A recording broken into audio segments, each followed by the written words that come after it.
Bismillahirrahmanirrahim. Assalamualaikum warahmatullahi wabarakatuh. Salam sejahtera untuk kita semua.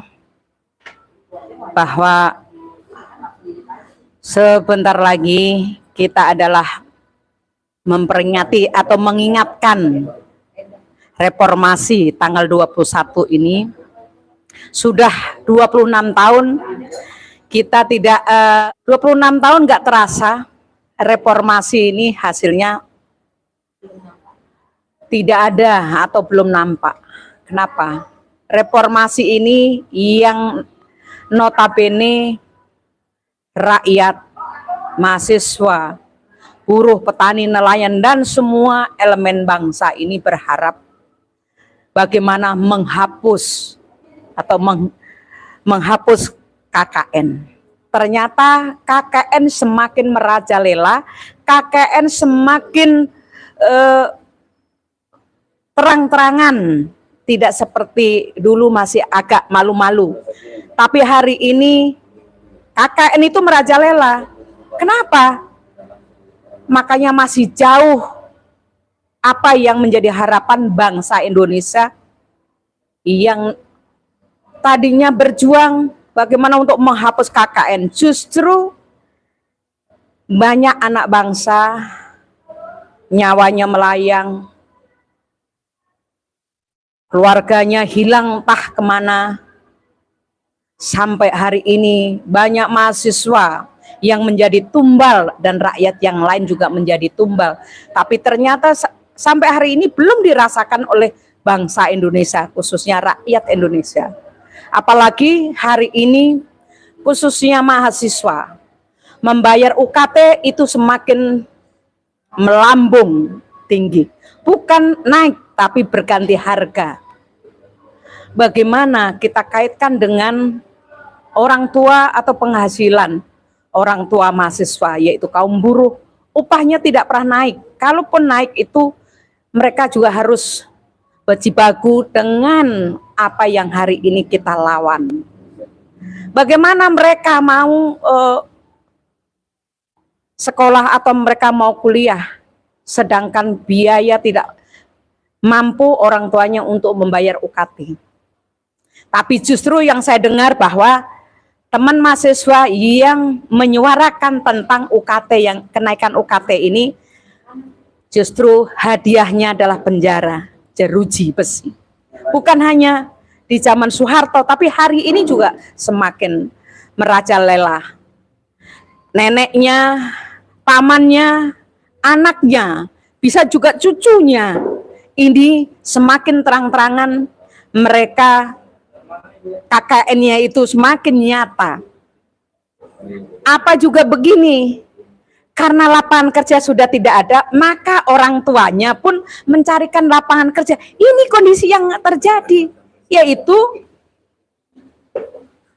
Presiden Republik Indonesia, Bapak Joko Widodo, sampai mencarikan pekerjaan untuk anaknya. Maka ya, kalau orang Jawa nelongsolah 26 tahun reformasi, tapi tidak ada perubahan yang hakiki untuk rakyat Indonesia. Maka harapan saya kepada seluruh rakyat Indonesia, dengan hadirnya undang-undang Omnibus Law, dengan hadirnya banyak peraturan, dengan petani juga hari ini bagaimana undang-undang di situ mencantumkan hak guna itu yang tadinya 20 tahun sampai 25 tahun, hari ini 90 tahun dan bisa diperpanjang 2 kali. Ini kan gila.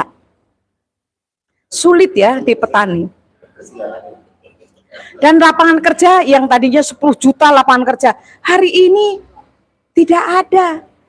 Undang-undang sudah mencantumkan di situ. Investor boleh menanamkan modal di Indonesia dan diperbolehkan untuk membawa tenaga kerjanya. Dan yang lebih menyakitkan, yang lebih brutal lagi adalah persyaratan tenaga kerja Indonesia, tenaga kerja asing masuk ke Indonesia adalah tidak memakai syarat bahasa Indonesia. Padahal tenaga kerja Indonesia masuk ke luar negeri itu memakai syarat bahasa di mana mereka bekerja. Ini kan sudah keblinger, udah aneh. Makanya saya katakan keblinger. Ada apa sebenarnya di 26 tahun reformasi ini?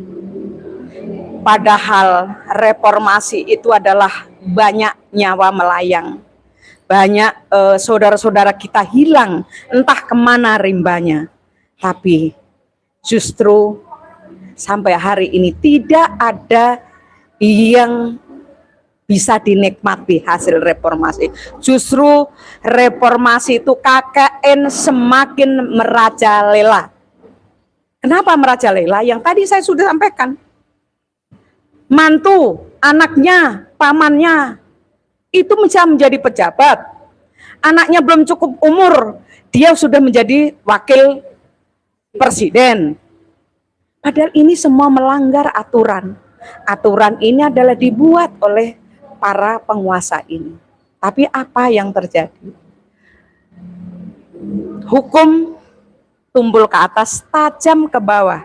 Inilah sebenarnya, maka di tanggal 21 Mei ini, di 2024, hayo semua saudara-saudaraku, sebangsa dan setanah air, mari kita hapus KKN dari muka bumi Indonesia. Ini harapan yang bisa kita harus lakukan bersama. Kalau ini kita juga tidak mau, takut ada cawe-cawe dari para penguasa dan kita takut, maka janganlah bermimpi kalian akan menjadi budak di rumahmu sendiri. Ini yang harusnya, ayo kita sama-sama tanggal 21 kita kepung Jakarta dan kita hapus KKN agar rakyat betul-betul bisa menikmati kesejahteraan di bumi pertiwi. Saya rasa itu aja dari saya, karena apa yang harus kita lakukan hari ini, KKN, apabila Presiden Jokowi tidak juga mampu untuk menghapus KKN, maka lebih bagus Jokowi mundur atau kita mundurkan. Saya rasa itu aja. Terima kasih. Wassalamualaikum warahmatullahi wabarakatuh.